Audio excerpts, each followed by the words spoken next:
Ne bannyabo ensonga y'olwa leero kwe kubategeeza n'okubeebaza nga twongera obategeeza nti ofiisi yaffe okuva lwezaggulwawo ebintu bitambulira bulungi ddala era response evudde mu bantu bwe twaggulawo ofiisi bagikozesezza nnyo okusobola okutuukirira Lord Mayor waabwe gwe bagenda okwerondera 2021.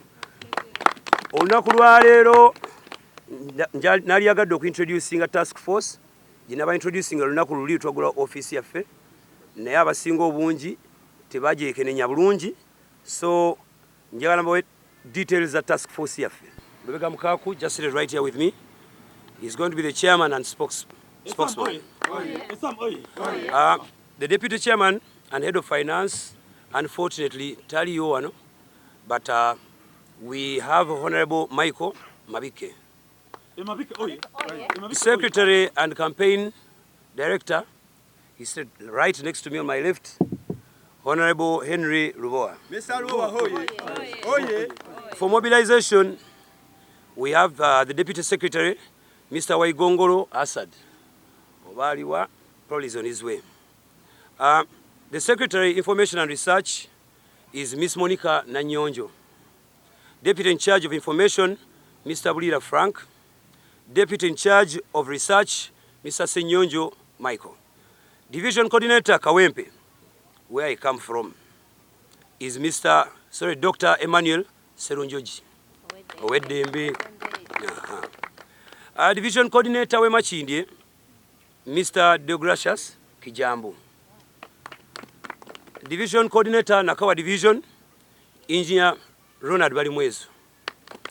Coordinator Rubaga Division, Mrs. Angela Chigonya. Coordinator Kampala Central Division, Mrs. Narumansi Farida. Constituency Coordinator for Machinde East, Mr. Ronald Owori. Constituency Coordinator Machinde West, Mr. Nachibinge Joe. Constituency Coordinator Kawempe South is Mr. Sebuliba Ausi. The Constituency Coordinator Kawempe North, Mr. Serviri Charles. Constituency Coordinator Nakawa East, Mr. Muwanga Edward. Constituency Coordinator Nakawa West, Mayor Munji Florence Namata. Yeah. Constituency Coordinator Kampala Central, Mbazira Francis. Constituency Coordinator Rubaga North, Mr. Sergo William. Who's just right here? Constituency Coordinator Rubaga South, Mr. Mulindwa Charles. Media Coordinator is Mr. Mugonza Andrew, just right before me here. Coordinator, faith-based issues, because as we try to build a task force, we have to consider every sector, and faith comes in as a priority as well. So the coordinator for faith-based issues is Mr. Mutengeza Fred. Assistant coordinator for faith and Catholic communities is Portable Mrs. Maxensia Nakanjako Chimboa. Coordinator special communities, Mr. Ratoro Eric. Deputy coordinator,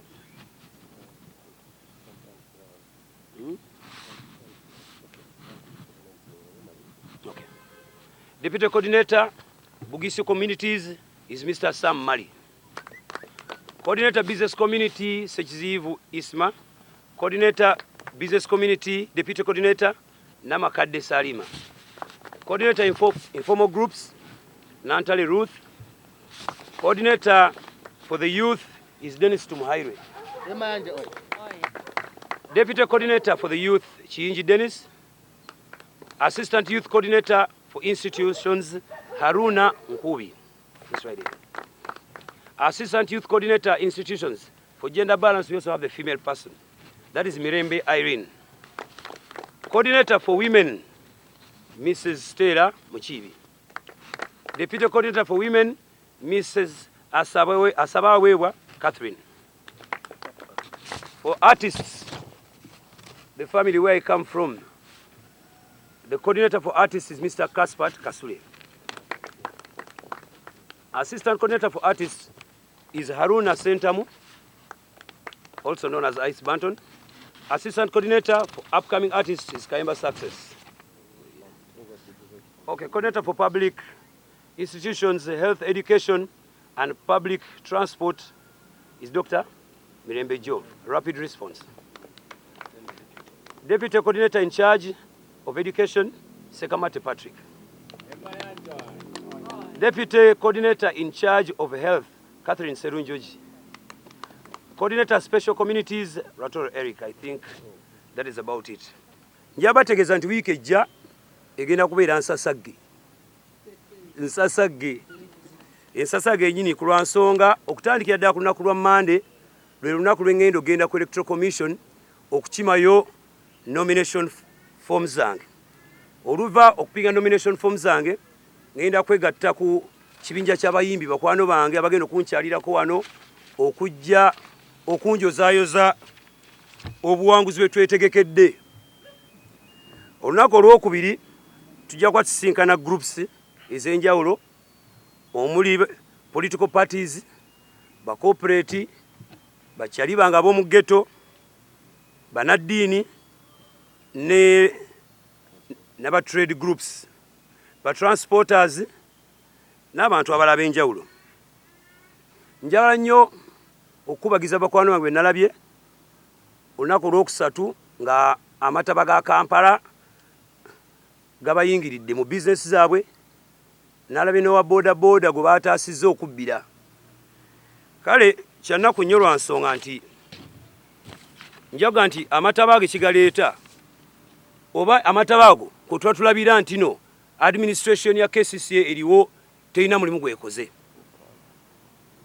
Lukwago tasobodde ku administeringa oba genda kulambula kulaba mirimu gikola ki bwe kitambula egyo gyagamba nti alina gyakoze. Okuba Sebaana lwe yakola omwala gwa Nakivubo emyaka mingi egiyise teguddaabirizibwanga, ate nga abantu namungi yayongera kweyiwa mu kibuga n'enkozesa y'amazzi abantu kasaba yongera obungi enkozesa y'amazzi neekola ki erinnya. Ekitegeeza nti abantu beeyongera mu kibuga emyala girina okweyongera obungi oba n'ogiriwo gino okugaziwamuko amazzi gasobola okutambula nga tegatataganya bantu mirimu gyabwe. Namulabye Lord Mayor Lukwago ng'ali ku TV ekyanga nga yeekalakaasa nga yeekaza ng'agamba bannakampala nga bw'alina byakoze era ebirabikako. Naye nze nja muzoganya mugambe nti bw'aba alina byakoze abiteeke ku mmeeza nga n'ensi yonna ekola ki era bave mu kwekyanga obwekyanzi. Ogamba otya mbu olina byokoze nga bannyinaze Baseruganda bali mu Mutaasa Kafeero Arcade bali mu kulwana na bucket kujja mazzi mu bizinesi yaabwe. Hatuwezi kubali mambo kama hiyo. Tusabikiza bintu bifanana bwe bityo. Tetusobola kulwansonga nowekaliza ddala n'otula ku TV y'eggwanga n'ogamba nti olina byokoze. Eggulo limu nga abantu baali balwana amataba. Nabagamba nti mwegenze nnyo abakulembeze abakaaba obukaabi. Kubanga bw'akaaba nga nammwe bwe yali badde solutions mukaaba ekitegeeza nti eggwanga liba libbira. Kakati mu nkola yaffe nze nga incoming Lord Mayor ndi mweteefuteefu okutandikira ku myalo egyo ogigaziya n'okwongera emyala mu kibuga kyaffe ku lwansonga amazzi ago gakomanga ku ssaawa ya Queen kati galinnye gambuse Kampala Road olulagi ogenda gasanga ku Kololo wabula ng'ate bagamba nti bakola. Nze mpakanya nnyo nti tebaki bakoze. Engeri emu ku zo gye tusobola okukozesa nga tukendeeza amataba ago okuba nti gatataganya abantu. Ekisooka ngi bannyonnyodde yakugaziya myala na kwongera myala mu kiki mu kibuga. Ey'okubiri yakuddamu ku greeninga oba greening mu Luganda nkiyite ntya okuddamu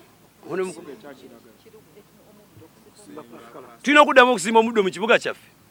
Bwe twakulanga twalabanga abazadde baffe basimba obukomera naye olwali abantu bazimba bikomera. Twalabanga basimba paspalamu kati abantu bayiwa concrete na pavers. Ekyo kireeta amazzi okuba nti gaddukira ku speed etali regulated. Kakati tujja kukola n'abantu nga tubakubiriza okuddamu okusimba greening yoyo ku lwansonga enkuba bw'etonnya paspalamu ono akendeeza amazzi flow yaago. Ekira tulina institutions ennene ezikosa amazzi mu bungi, tulina amalwaliro, tulina amasomero. Institution ennene zirina okuba ne reservoirs nti amazzi bwe gaba gakosebwa galina bwe galegama nga tiganayingira channels zigatambuza kukola ki kweyongerayo. Bassebo ne bannyabo ebyo byangu olunaku lwaleero mbebazizza nnyo mwebali eddala. Olunaku olwokusatu kale njagamba tugenda kubanga tutambula nga tutalaga Kampala ina mu 28 electoral areas nga tunoonya signatures ezigenda tusobozesa okuba nti tweyongere mu maaso nga twetegeka okuyingira office y'obwa Lord Mayor. Lekamiri oye! Lekamiri oye! Tulina task force of constituency zetujja okubanga nazo tujja banjulira engeri gye bateekawo enkola ya kiremesa ne tetujja kulema bateekawo enkola gye bayise scientific. So tulina okuorganizinga amagye mangi nnyo ku buli level nga tugenda kuba tubanjulira gye bujja tujja banjulira constituency task forces zaffe. Mwebale nnyo, mwebali eddala. Lekamiri oye! Leruwewa oye! Lemukaku oye! Mr. Nankulaye oye! Yeah, we also want to tell you that next week is going to be fully action-packed. Fully action-packed. After the overwhelming response from the people who believe that we started a very strong journey that we must, we have a very packed week. Beginning with Monday, we are going to pick nomination forms from the Electoral Commission.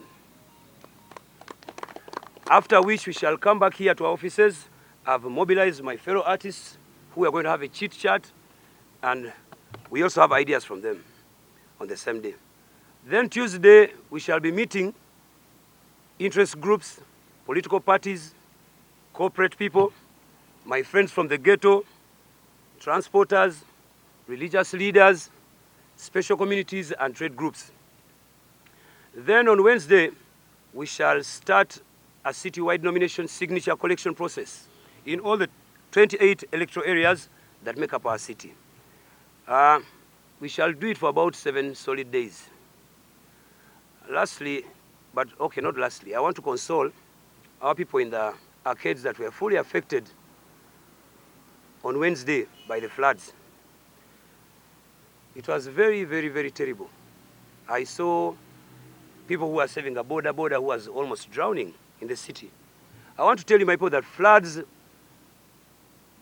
are an after effect of many years of no work. Because as you remember, those floods used to be at a certain side of the city. For example, the clock tower. But now they have gone uptown. We can remember that the late Lord Mayor Sebana constructed and renovated the Nachivo Channel so many years ago. And the incumbent Lord Mayor has not supplemented, no effort to either expand it or even build more channels. That is why you've seen people suffering in arcades. You've seen people having sleepless nights over the rain. A lot of us used to think that was decoration of Antichikomera or something, but no, it was regulating the runoff of water. But unfortunately today, people are building buildings in the city. People are building concrete compounds. That does not regulate water because the water comes and flows immediately. We need to learn, we need to find a solution of how to regulate our water. The water flow needs to be regulated. We have big institutions like universities, hospitals. We need to have reservoirs. Reservoirs in the big institutions because what does a big institution have? It has a big water usage. So we need to have reservoirs in our city where water can be regulated on its flow. Ladies and gentlemen, that is all for today. And like I've told you, the program coming week is going to be extended. I still invite you to come and help me reach out to the people and be sure the people have progress. Thank you so much. Thank you.